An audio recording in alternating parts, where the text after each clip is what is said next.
Manchester United have agreed a deal with Borussia Dortmund, £73 million. That's it. No add-ons, no future percentage of sale, nothing, no bonuses, nothing on top. £73 million, and it's been agreed. All we need now is the medicals and a Man United announcement. And everyone, if you're not already, everyone can be relaxed. We're going to talk about JaDONE Sancho, that deal, where he fits in at Man United, but also we are going to talk about what do Man United do next.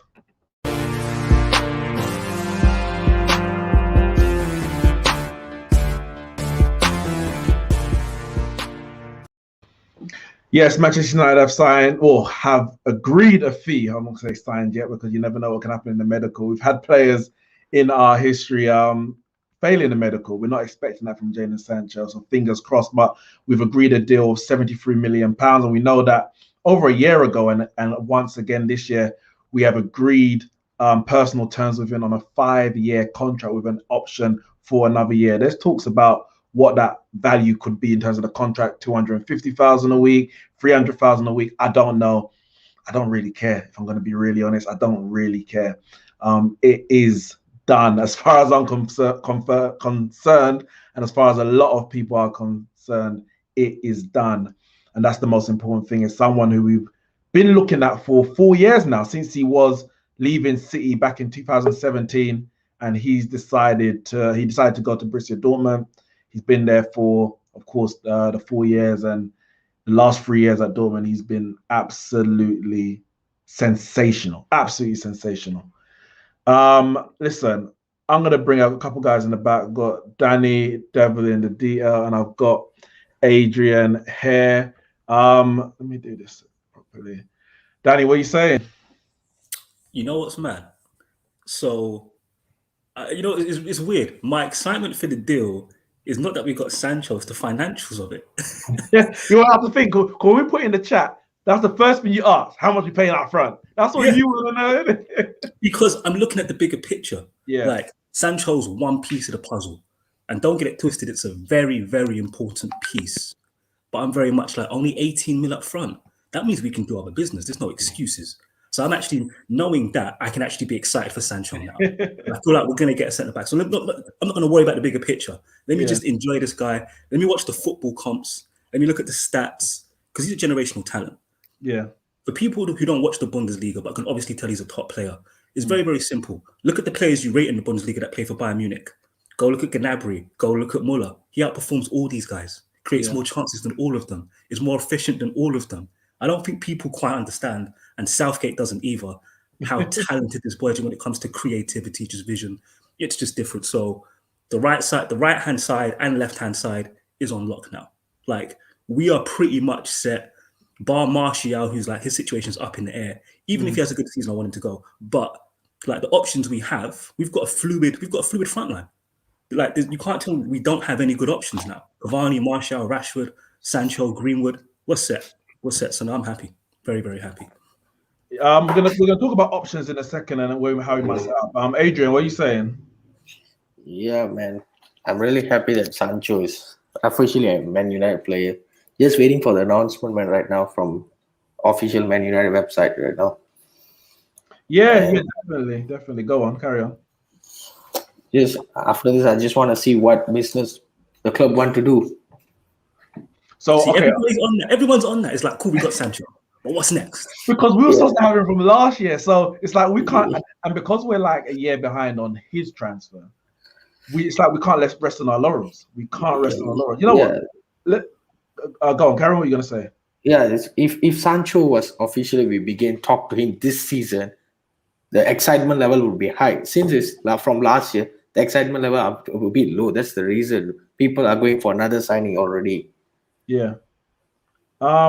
Is what I'm gonna do? Give me 1 second, because I want to talk about how we're thinking of lining up next season. So I've got a bit of a template. I was going for a little template, and when I looked at it, we've only really got, as it stands right now, four 5 players, you would say, okay, these are the guaranteed starters going into next season because we don't know where everyone's going to actually sit. So this is what I've got. This is what I've put in so far. I've got screen on my side. So so I've got Maguire, Shaw, which I think are guaranteed. Rashford, Bruno, and Cavani. Now, of course, we know Cavani's probably not going to play every single game, but going to the big games and majority games, he's going to be the starting striker. Where do we go from here? So first and foremost, we're going to slot in Sancho right mid, right? Of course. Yeah. Are we though? What? Okay. What are you saying? What are you saying? I'm saying Rashford's going to get that surgery. Okay. Martial, I'd be shocked if Oli trusts him to put him in the first 11. I think we're going to see Sancho on the left to begin with. So Rashford's out, and I think so. It would have to be Greenwood then. So actually, it's Pogba on the left. Okay. You know what? I'm gonna put back Rashford for a second. Okay. And because the Pogba one is that's why I didn't even put him in this team because that's a question mark. Is Pogba going to be here? Is Pogba not going to be here? Okay. And that's the next question. So, all right. So we got Sancho there, Rashford there. We can change that around in a second. Go from the back, goalkeeper. Who do you think going into next season is going to be Ollie's first choice? Henderson. I think Henderson is going to be Henderson. Okay. Even if it's just to force the game out, yeah, because the situation can't carry on. It'll be a distraction. Now, obviously, there's talks about us potentially getting Trippier. If we were to get him, who goes in at first choice, first game of the season? Who we playing? Oh, I mean, I don't know who we're playing. I'm just talking in general. Like, start the season, who goes in at right back? I think Wan-Bissaka will go. If we're at home against a mid-table bottom team, I'm saying Trippier. Depends on the opposition. All right, let me ask. How likely do you think you are to get Trippier this season or this summer? You know what? Looking at what we paid up front for Sancho, if we can sell some players, that's like lastminute.com. Yeah. Transfer deadline day, there's nothing, and then United got Sancho 25 mil. I mean, got Trippier 25 mil. Yeah. That's how I see it happening. But we can go with Wan-Bissaka. Okay. He's not a Man United player. He's not a Man United player. So let's go with Wan-Bissaka. Cool. No, that's fine, because I feel like I'm being disrespectful. We're putting potentials in there as well. Okay. What we're going to do, we're going to put. You know what? I'm going to put Trippier in there, and I'll tell you why. Wan-Bissaka is going to be I think he's going to be our right back for a long time. Right now, Trippier is a better right back. That's just a fact. Attacking right back. I just think overall, in the right back position, he gives you more. So of course you lose something defensively, but you gain more going forward, I think, than you lose defensively. So you're saying the gap between their offensive game is bigger. The gap between the defensive game is not that big. It's not that big, but it's smaller than the attacking game. Yeah. So I think overall he gives you more, and I think that's one of the reasons why he's gone to the Euros and Wan-Bissaka's at home. I think he just offers a lot more. I think. Go on. The link up between Sancho and Trippier is more balanced than the link up with Bissaka, I think so. Because you see, Shaw and Rashford got the link up, and Shaw is one of the best attacking fullback right now. So Bissaka need to improve his attacking ability first. That's the thing. Do you know what's interesting though? Sancho will get more out of Wan-Bissaka than anybody else. Because there's a particular run I see Wan-Bissaka make all the time as underlap. And because it's Greenwood and he's interested in doing other things, he doesn't play that ball to him. Sancho will play that ball. And it's a killer ball. It frustrates me sometimes when I see Wan-Bissaka makes that run and you can just play it around the corner, but no one ever does. But we know on the ball is a liability, but off the ball he actually makes a good run. Yeah. I think Sancho will find him. So I think that relationship will be better than what people expect, to be honest. All right, centre back. Now, literally, before I came in here, I was watching the Done Deal show on the Football Terrace, and Terry had Daniel Harris on there. I can't remember what publication he works for, but journalist. The guy that said last season we're getting Sancho and it fell through, and he started. He in a tweet he called Woodward Wellard Woodward. It was him. Okay. It was So thin. from what he's saying, Oh, Varane is a very, very, very high possibility.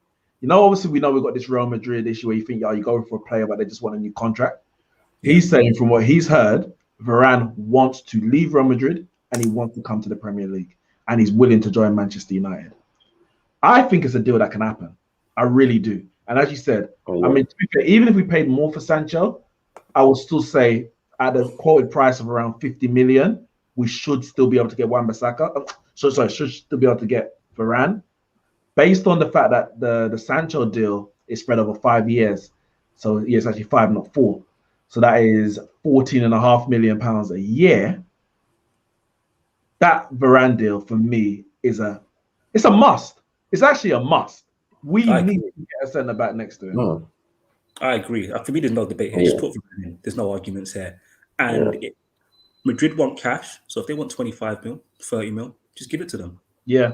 This is a once in a lifetime opportunity. Centre backs like this who actively want to leave Real Madrid. Yeah. This is rare. This is so rare. And for all these idiots that were on there, he's nothing without Ramos. Oh my God, people! This guy will be a bully. Well, maybe he's nothing without Titi. You see him in the.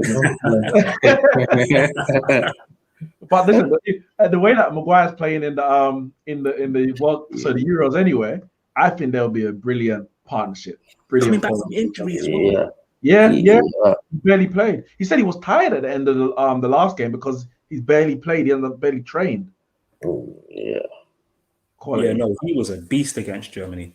That's one of his best performances I've seen him have, period. Yeah. In any shirt. Yeah. And what he did against the Czech, obviously it's a different kind of game. You see what he brings when you're coming against a team who's sitting back. I think he made the most passes into the final third in the whole game. Yeah. What a pitch he made.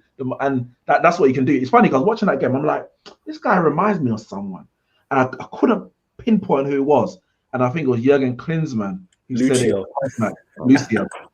I said, oh my, it's him. Because Lucio get the ball and it's like, I'm big, I don't care, I'm going forward. And you ain't stopping me. And he reminds me of that. Not as erratic, because Lucio will end up in the center in the area. Yeah. He's a madman. Now, the central midfield is a problem. It's a big problem for us. So obviously Bruno is where he is. I'm bringing Ziad here, Chelsea fan, obviously seething that Man United signed the best winger in the Premier League. I'll come to you in a second, Ziad. Look at the centre midfield. So the options at the moment are McTominay, Fred, Pogba, Matic, Van der Beek. Now, in terms of the links, we've been linked with Eduardo Camavinga, who I can't see I've seen, so I can't make a judgment on him. We've also been linked recently with Goretzka. Now, of course, I've seen him, brilliant player. Now, the talk of Goretzka is if Pogba is a Pogba replacement. I can't see that happening anyway. Players don't leave Bayern Munich, Germany. They don't do that. He's got 1 year left in his contract. I think he's going to get. Well, Christian Falk said it looks like it's just a deal to get a new contract. So we can maybe put Goretzka to one side. First scenario, if Pogba stays, I'm going to come to Danny first, because obviously at the start we mentioned possibly Pogba going onto a wide position. If Pogba stays, how do you make up that 5 behind Cavani? We need a new signing. There's just no getting around it. Declan Rice is overpriced. I've said before, look, if we throw Lingard in, just. I think Danny's frozen. Adrian, you there? Yeah, I'm here. Okay, I think Danny's frozen. All right. Yes. What are you saying? Pogba, how do we make up this midfield? Actually, it's quite tough, man.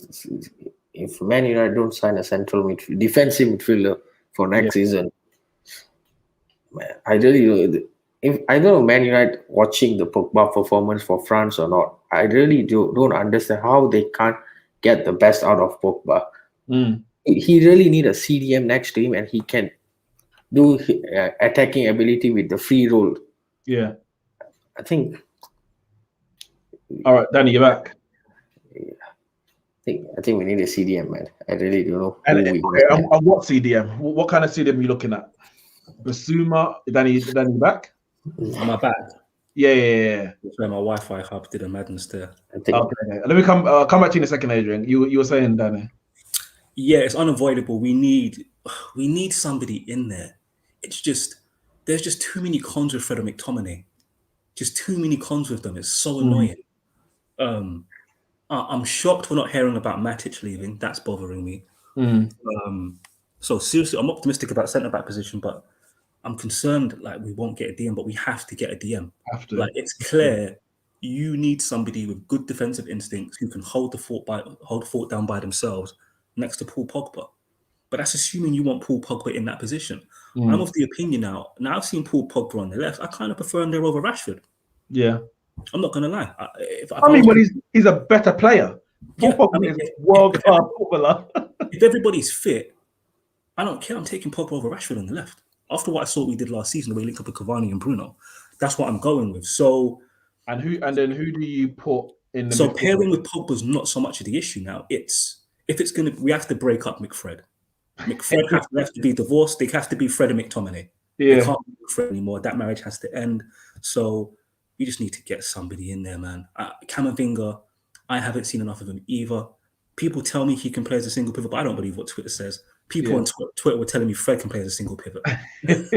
When I first joined Twitter, that was an argument. We know that argument's dead now. All right, one second. But if you had those four there, so Cavani, Pogba, Sancho, Bruno, Fred and Van der Beek in the midfield. Yes, I'll take that. I think you've got the energy of Fred, and you've got someone who can take someone. He's not a 6, no, but he can take the ball off the defense and get it to the forwards. This is the thing. If Pogba's no longer a central midfielder, I'd get Ruben Neves. Okay. Neves and Fred as a duo. You need somebody who's a busybody, which Fred is. He's a nuisance. And you need a technically intelligent, positionally intelligent football player who can progress the football in the way that you want. Neves is that player for me. Van der Beek, all these people that say we saw him at Ajax, you didn't see him playing a 4-2-3-1 at the base. You didn't. Stop lying. If you did, it was for 3 or 4 games. That's a 4-3-3 team. He was not responsible for progressing the football. That's why at first I said yes, but then I thought no. In Ollie's system, we have a problem with ball progression. Yeah. Not in that too. And Van der Beek is not going to do that. So it's Fred and the new player. Ziad. Squad, it's a new player. It can't be someone. It has to be a new player. Ziad, Chelsea fan. I'm going to slot Neves in here for now. I mean, as I said, the issue is the links. We're not hearing solid links to a player in that position, which it does concern me. It really does. Ziad, I want to talk about Sancho. Look at this team. If Man United were to line over a team like this, what does that mean for Chelsea? Are Chelsea thinking, well, we can't catch this Man United team, or we think, the manager we've got is good enough anyway? And Sancho alone, obviously, Sancho, we know he's a Chelsea fan from what we hear. Are you disappointed that maybe a club didn't go in for him, or you think you're sorted in that position?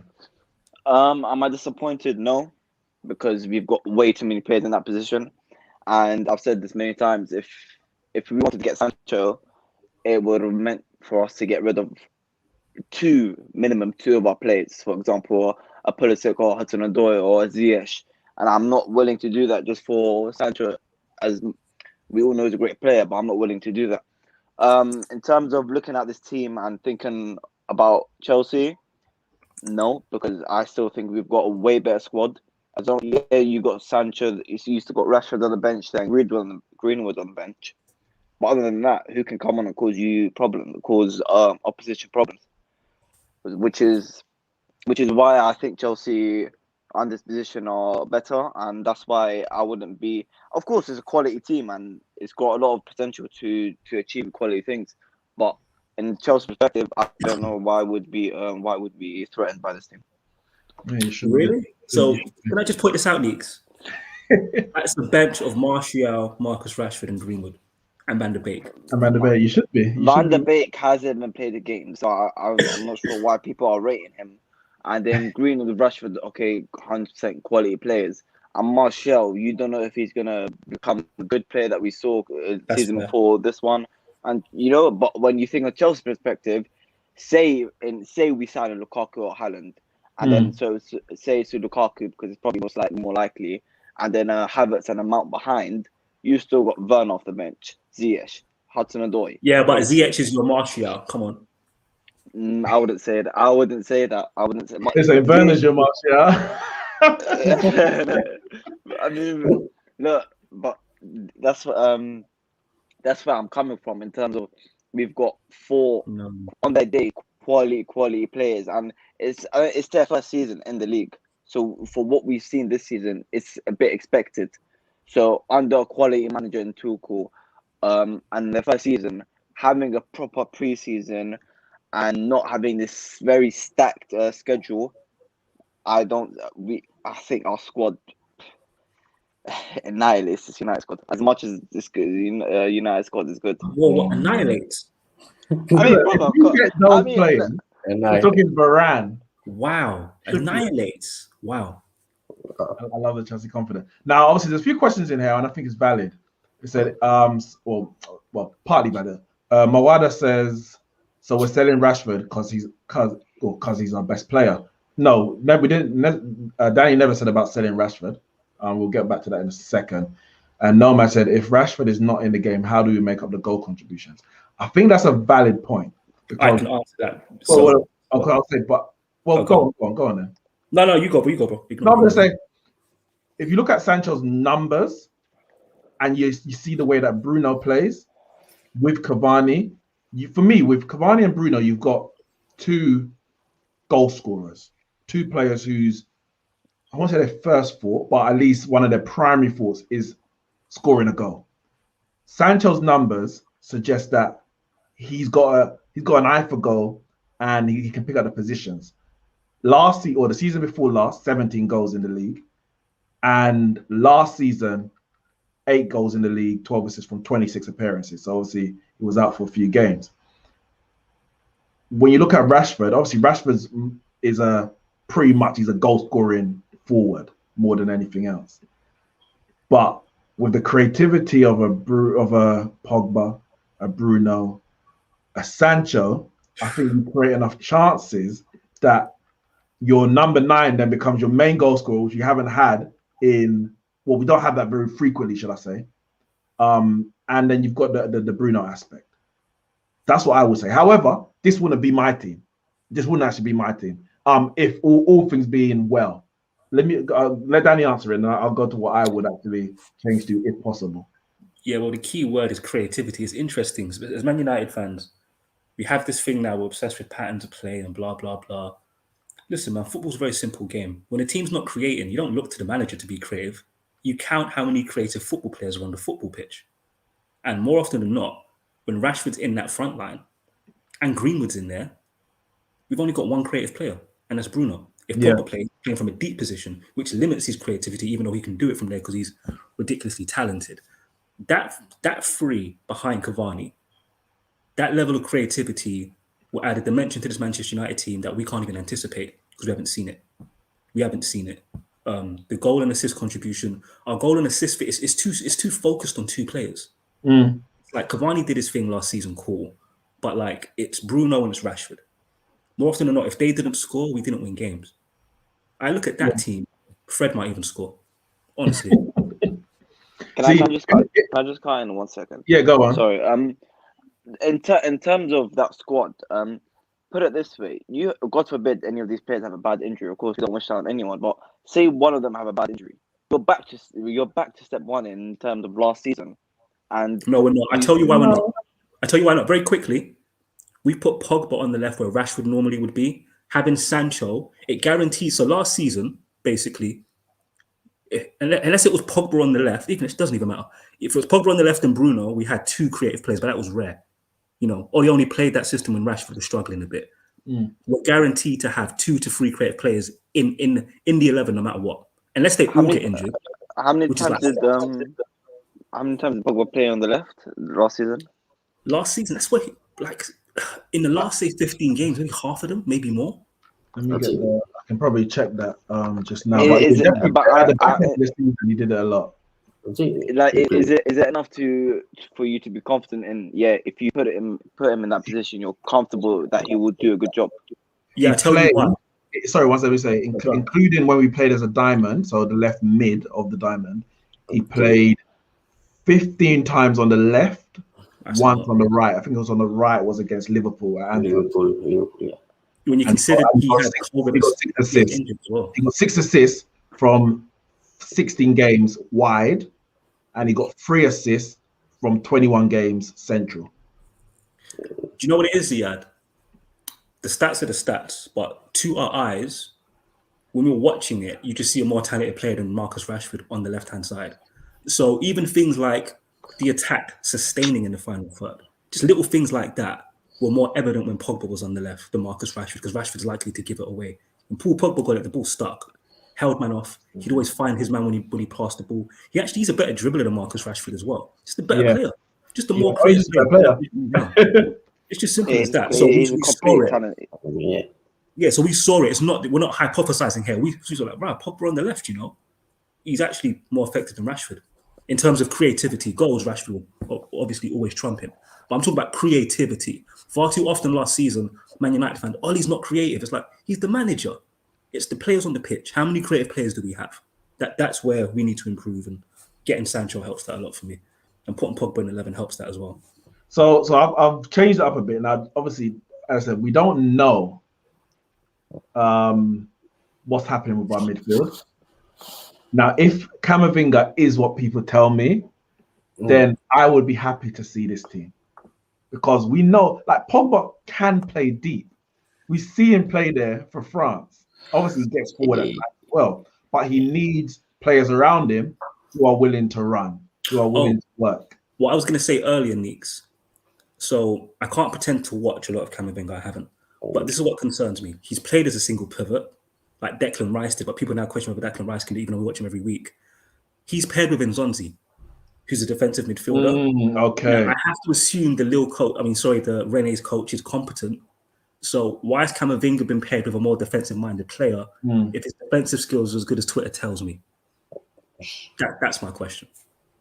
Well, they might be stuck with a Fred McTominay situation where you have to play both of them, and I don't know. But for me, if I was saying, it might be Camavinga, it could be Declan Rice. I mean, ideally you're getting in DD, but that's not going to happen. No. Then I'm happy for Pogba to play in the central midfield with Bruno ahead of him, and then for me, you've got 2 players whose main job is goal scoring in Cavani and Rashford. Then you've got 2 players further up whose main job is creating, the Sancho and Bruno. And you got Pogba who can create from deep. I think at least it gives us options. What we want is options, because everyone in our team wants to play on the left-hand side. And everyone in our team wants to score goals. Last season, that is. At least now, you might be going to go into the game and I'm going to have Rashford there because maybe we're going to play on the counter-attack. But if we're going to come up against a team who are sitting back deep, or I'm going to have Pogba higher up, Pogba goes on the left, Rashford, you come off the bench if necessary. I just think getting a defensive midfielder, a proper defensive midfielder, gives us options that we haven't had for a long time, to be honest. For a long time. You know, if we get a DM, like people are in serious trouble.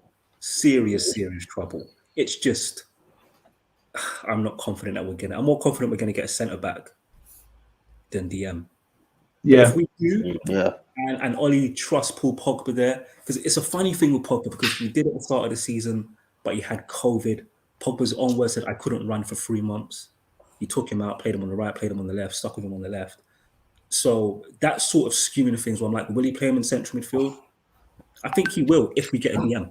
That's what it is. I think Ollie's had enough. Like, I can't keep pairing him with McTominay. I can't, like, him with McTominay and Fred or Matic every week is just not going to happen. It's not going to happen. So we need a DM. Like it's SOS. Like we need one badly. Make sure you hit the like button. I'm gonna before we go. I just wanna for you right now. So I'll come to Adrian first. For you, what is the priority signing that we need to go for next? Whether it be player or position, what player or position do we need to go for next as a priority? I think since Varane is available, I think he's my priority signing after Sancho. So, because since Ole is not trusting Bailly or Twansebi, so he's going to use Lindelof if he doesn't get any centre back. So I'd rather go with Varane in this as a next priority signing. And Danny, priority signing next. Well, you asked about position. It's not about position. It's about the man Varane. It's because it's Varane. If it was Pau Torres, or Koundé or something like that. If it was Pau Torres, I'd be tossing it up between them and the defensive midfielder. But it's not about. It's about the man. Raphael Varane, Harry Maguire will be an elite centre-back partnership. Make no mistake about it. It's not just about the fact that he's quick and he can tackle, he's good one-on-one. Do you know he's a beast in the air as well? Yeah. Like, oh my God, if we get Raphael Varane, our back 4/5 kind of, if Ollie sticks with Henderson and he comes good, we're pretty much set. Pretty much, so yeah, it's Varane for me. 27 years. It's complete. There's no like question marks. It's just what's set. I think it's not like I think Varane is so important because of his age as well, his age and experience. He comes in, and of course, you never know. Any transfer, any play, you never know what's going to happen. But you have much more confidence in him coming in and just slotting in straight, like a Thiago Silva did at Chelsea. You know, barring his debut, he just slotted straight in. Even when he got injured, he just came back in and just slotted in like he had never been away. Whereas you get someone like a Pau Torres, like a Koundé, of course, in the past, looking at someone like Dillet, they might need a year or two. And we ain't got a year or two. We have to challenge for a league title next season. Therefore, we need to get the players that are capable of doing that from the off. And Varane fits that mold perfectly. So yeah, I think I agree with you. The person, Varane, is the most important. I'm just worried I'm not hearing enough links about midfielders. Now maybe the whole Pogba thing is holding it up. Like, because I guess if Pogba stays, there might be one profile of midfielder you get. Whereas if Pogba goes, you might just rejig the whole thing. Yeah. You say, well, because you can't replace Pogba. You can't go out and get another Paul Pogba. If Pogba goes and you trust Fred, which I can't believe I'm saying, you could pair him with different types of players. That's why Pogba goes. But we spoke about this in a group chat. It hurts to say it, but Pogba leaving kind of solves a lot of problems with the balance in the midfield. It does. As long it's as not because of him. Properly. It's not because of him. It's because of what we're not getting next to him. Yes. You know what I mean? So. Couple comments before we go. I'll come to you in a second, Ziad. Varane Maguire is a perfect. Is a Real Madrid fan. So I mean, Varane Maguire is a perfect combo. People forget the last few years Ramos has lost his pace and Varane has been covering him a lot. And Sammy, obviously you lot got Alaba, but you must be a bit worried. Ramos and Varane leaving in one summer. You must be a bit worried. So let me know in the comments. Mowada says Varane is the only truly world-class player we've been linked with. We need a DM more, but who is available? That's better than Varane. Well, there's no one better that's available than Varane. I mean, Sancho, if he's not world-class already, he's bordering on. The only reason you wouldn't say is because age, but I think in the last 2 years, what he's done is definitely at a world-class level on that. Zia, quickly before we go, are you confident again Haaland in the summer? Or this summer, should I say? It's a no. You're not confident. No. It's just this Sancho deal definitely doesn't really help us in any way. But I still think it's one circumstance is if we put the money on the table, I feel like it will happen. I feel it's as simple as that. I've also seen something that Raiola wants to put a clause in the deal, so we have him for 2 years, 3 years, and he's off to Madrid. Listen, mate, that's I don't believe those kind of that isn't gonna run with Mourinho. No, yeah, Chelsea ain't putting that in. The only deal Chelsea in the history of football that doesn't happen. Like it just doesn't happen. Here you go. You can go to this specific football club. Oh no, yeah, no. It would never be a specific club. But I don't think Chelsea would allow a release clause to be put in there unless it's those Spanish release clause that you have to put in, but like you make it one 250. Yeah, that you think is unattainable until someone actually breaks the bank and does it. But Chelsea will be like, 300 million, we'll put that in because at least you double your money. I've seen Lukaku's got a price tag now, and that Haaland's got a price tag. So that gives me confidence because it shows that Dortmund and Inter are willing to sell in a way. Because Hold on, if they're not Lukaku back, what one? Lukaku, I will take him any But day. they never really had him, to be fair. They had him, but he didn't play, did he? They loaned him out at Chelsea. Let's not forget that video of when he was 18. He said, "The day I play at the bridge is the day I'll say I made it." And he's got played there crying when he left. So in my world, he hasn't made it yet. I'm sorry, he's not. I don't know what he's doing in his career yet. He's 28, but he hasn't made it yet. Until he steps in that bridge, 85 million, I'll take it every day. Wow. I had a question I put on Twitter the other day, and it was, what's better value for money? Kane at 150 million or Lukaku at 90 million? Oh, Lukaku. Lukaku. As much as I rate Kane, 150 million for Kane. You spend that 60 mil on a good midfielder. 150 million on Kane. So would you rather pay 150 million for Kane or 150 million for Haaland? That's easy, Haaland. That's not hard. Yeah, see, I feel like that difference in price, I would rather take Lukaku. Kane, man, that one ankle injury. Haaland 150 or Lukaku 90. Well, I mean, Lukaku, Haaland isn't 150. Let's put it at his price, 137 million. 150 million Haaland, or the question is 150. 150 Haaland or 90 Lukaku. 150 Haaland. For if we secure him for 5 years and plus. Yeah, I agree. No, I agree with that. The age factor is massive. As far as Man United's concerned, I mean, for me, Kane at 100 is worth more than Lukaku at 90 in the sense that I'm not going back to Lukaku. I don't want to go back there. I'm not saying he's a great striker or good whatever, but we've had him. It might work out. Like you might get him. You're like, damn, he's better than when he left.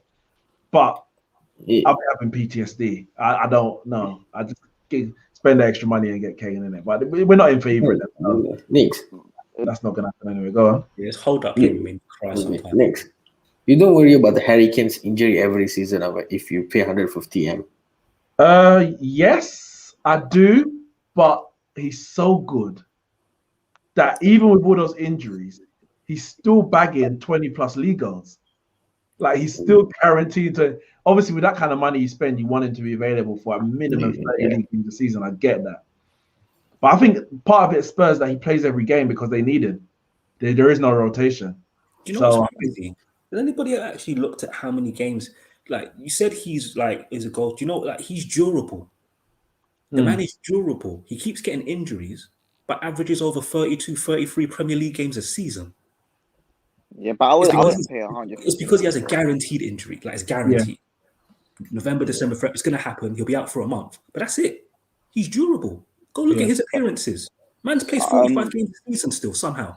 Yeah, it's mad. But I feel like when you're paying that big money, so say for example 150 million, I think it would be smart to try get a resale value that you would get in Haaland, which depends is on why the club. If you're Manchester City and your money grows on trees or grows on oil, pay it. It doesn't make a difference. But I feel like, but even then, because say Chelsea do pay the 140 million for Haaland, I'm pretty sure we will still have in mind that all right, in 5 years he may want to move on to Real Madrid, and then by then we would have made a lot of money off him, which would make sense to sell him on Chelsea. Makes sense. Manchester City, come on, they signed fullbacks for 50 mil and just loan them out when they don't work out. Yeah, man's got Mendy just rotting. Zinchenko took his place. Like, what is going on? But listen, guys, we're going to wrap up now.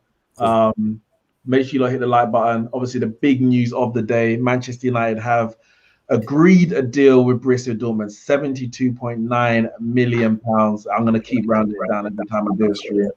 £72.9 million. It's not 72 Neeks. It's 70. No, it is. Fabrizio said 90 million euros plus add-ons. No. BBC, Sky Sports, Manchester Evening News have all confirmed that it's £73 million, which is 85 million euros. No add-ons. When BBC say, listen, Fabrizio does. We don't trust Fabrizio. Fabrizio said 73 million plus 5 million add-ons. Yeah, I know what he said. But then straight after that, Manchester Evening News and BBC said no add-ons. When BBC said no add-ons, listen. Okay, when BBC confirm, that's the one I go with. Because BBC usually, we know politically they're gonna, side on whatever. When it comes to transfers, they don't do like these BBC understands, BBC sources. It's like confirmed, the news goes out. So BBC said 72.9. I'm saying 72.9. Fabrizio says 90 million euros plus add-ons. I'm gonna say 90 million. Fabrizio works for the Guardian. I can't relate to that. But big up. It's his picture. Listen, stop talking. It's his picture that I'm using anyway. 5-year deal. The payment spread over 5 years. That's 14.5 million per year. We're going to be paying Borussia Dortmund. And for me, as far as I'm concerned, it's sign of the summer. I don't care what the rest of you lot do. That's sign of the summer. Generational. Oh my God. At Manchester United.